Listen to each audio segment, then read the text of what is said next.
We now return to our Inara Commander series with Mack Winston, Season 2, Episode 8. Now tell me about your mother. William F. McCoy, Deep Space, Tanmark. Another day, another load of dodgy cargo. The fancy ceremony and the expensive suits back at Centani were now just a memory and a few photographs. And once again, the William F. McCoy was in space, waiting for a contact, the second in as many days. They never showed up when they said they would. The EIC requested we pick up the goods from some guy in deep space. There'd be all this cloak and dagger stuff, and it would turn out to be 50 tons of frozen herring.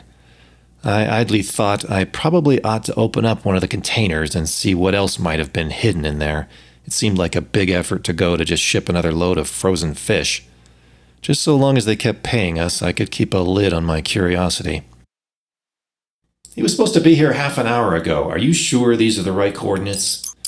Cal shuffled through some stuff on the console. Yeah, well, exactly where he said he'd be. Perhaps the Kumo crew got him, after all. I mean, another load of frozen fish. I wonder how the black market will cope, I mused somewhat sarcastically and sighed inwardly. Which ship did they say he was flying? Type 6. Nothing on the sensors? Nope. A couple of system authority, but they're the best part of 15 light minutes away. I checked the nav panel for signal sources. Nothing. Just empty space. I turned back to face Cal, the chessboard attached between the two front bridge seats. Checkmate, by the way. What? I looked down at the chessboard. I can't believe I fell for that one. Again. I began to set the pieces out on the board again. Cal seemed to enjoy humiliating me at this game a bit too much. On the other hand, I was stubborn enough to believe that one day I would get him. Anyway, I continued lining up the pawns. Remember that explanation you owe me? Explanation? Yeah. He had squirmed out of it for 2 days already, and I was determined not to let it go on for a third, like some festering wound. The one about why your absurdly rich family threw you out. Some things... He began his last, weak, desperate last line of defense. Better unsaid. I fixed him with a steely glare. Well, not this one. I've told you my shocking background, now you tell me yours. I sat back. Cal looked down at the chessboard and then allowed his slim frame to slump back into the seat, and looked up and stared into the infinite universe briefly before looking back at me. I'm afraid look, you might disown me or throw me out. Why? Remember what I said when we were dealing with those spindlefish? Spinefish. Cal corrected. Yeah, those, back in LHS 3447. We're equal partners in this venture. I meant it. It wasn't just a throwaway in a negotiation over the price. It's how things are. I ain't gonna throw you out because of some ridiculous protocol gaffe you probably made with your rigidly traditional imperial family.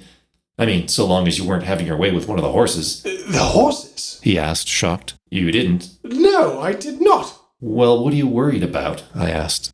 Come on, you've got to spill the beans. You've been keeping me in suspense for months, and your brother didn't seem, well, I don't think he would have been pleased to see you.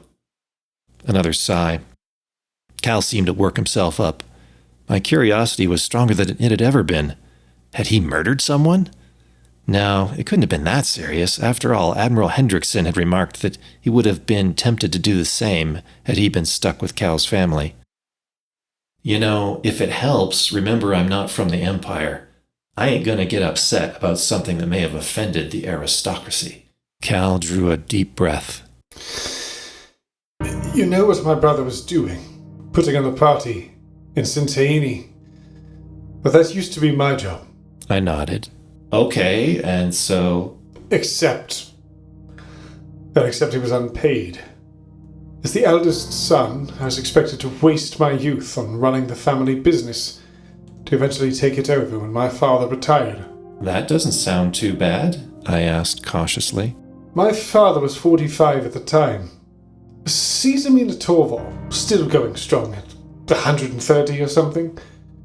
I could see my entire youth, right through middle age, and long beyond, arranging parties and conferences and ceremonies for all the respected and worthy upper echelons of society. That would be my life, You should have seen what it was like on Azabon, I remarked, remembering life under communism. What really made it hurt, though, is I watched all the poor people having a great time. I had some friends in lower classes. They had their own money. They did their own things. Poor people on Capital? Well, yes. They had only one house, and perhaps just 2 acres of land. And I shook my head. Merely 2 acres of land and a whole house to themselves?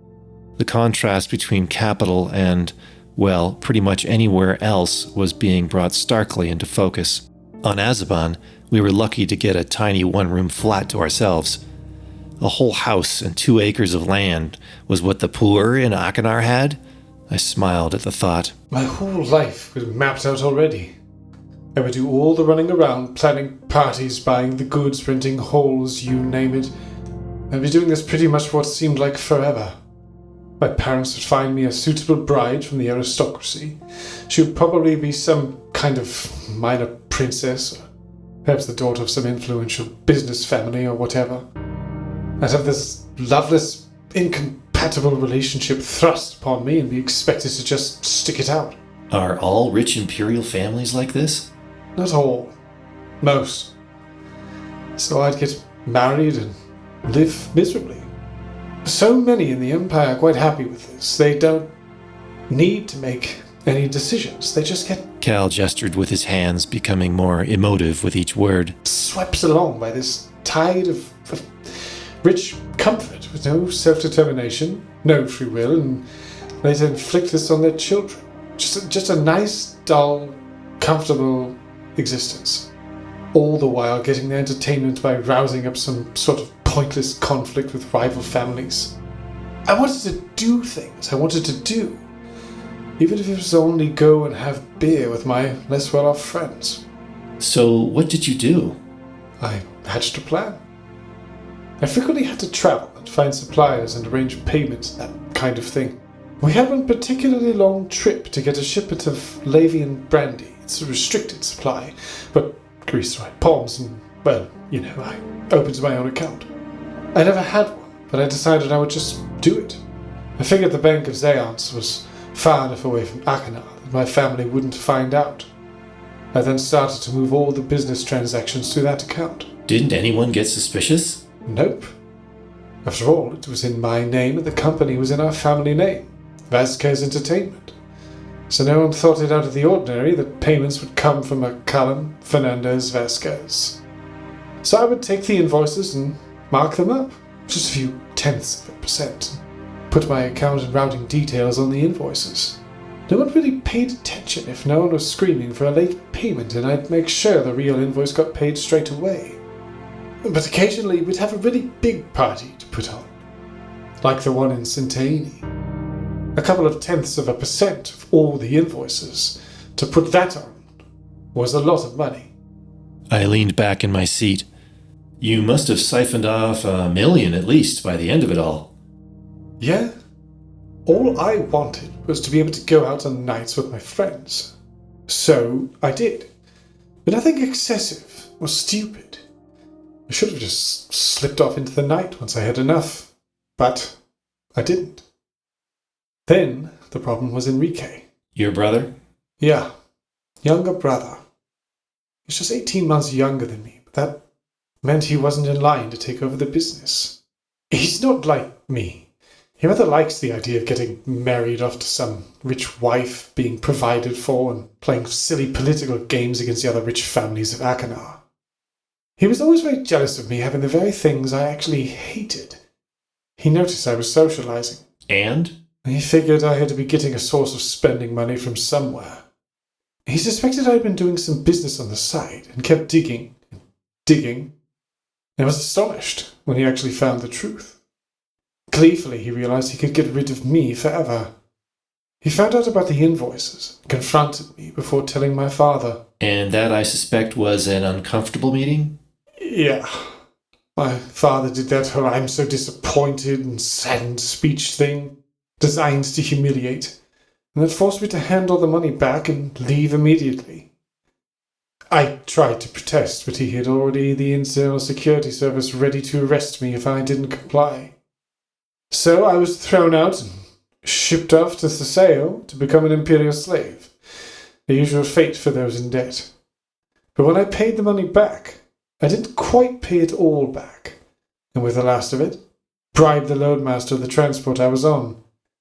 After that I was destitute, but at least I was free. But I don't understand. Why is all this so terrible? I mean, you were fearing I'd throw you out over all this? Well, remember when we met? I told you I had a bit of money. We pooled our resources and bought that Type 7. Yeah, but you said you were destitute. Well, I suppose if you consider poor as having a large house and 2 acres of land... Now, I was really destitute. A few hundred credits to my name, and that was it. So? You know how you told me about us being equal partners? Well, my half is built on pure, unadulterated fraud. Some of those attacks you thought were pirates. Well, they weren't pirates. You realize what will happen if the company finds out what I did. I looked down at the chessboard and shrugged, then made my opening move. Your move. And, on the whole, I think it would be best that we didn't mention this to anyone else. A chime from the navigation console indicated that finally the Type 6 had arrived.